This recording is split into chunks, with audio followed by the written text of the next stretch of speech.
Nagmurang bigas, langis at singil sa kuryente ang nagpabagal sa pagmahal ng bilihin nitong Pebrero. Pero iniinda pa rin ng ilan ngayon ang mahal na gulay at karne. Nakatutok si Bernadette Reyes. Bumagal ang pagmahal ng mga bilihin at serbisyo mula 2.9% noong Enero sa 2.1% na lang nitong Pebrero. Pinabagal yan na nagmurang gasolina at diesel, nagmurang singil sa kuryente at bumilis pang pagmura ng bigas na nagsimula noon pang nakaraang taon.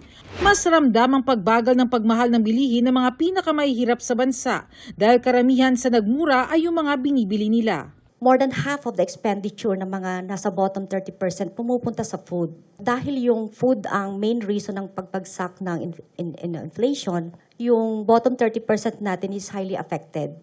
May mga nagmura man noong Pebrero, may mga iniinda pa rin ang mga nakausap ko ngayong araw.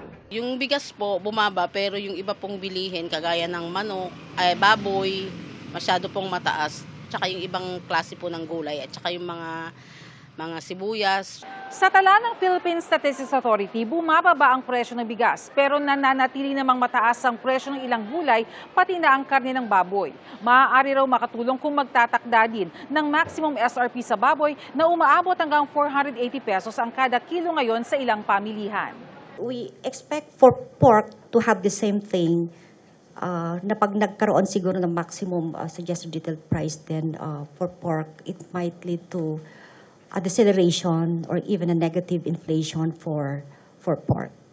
Sa Marso pa planong ipatupad yan sa pork, pero ngayon pa lang ay nagmura na ang karning baboy ayon sa Department of Agriculture. Kasi yun nga, nagkaroon na ng agreements ang mga stakeholders ng hog industry that there should be reduction in prices.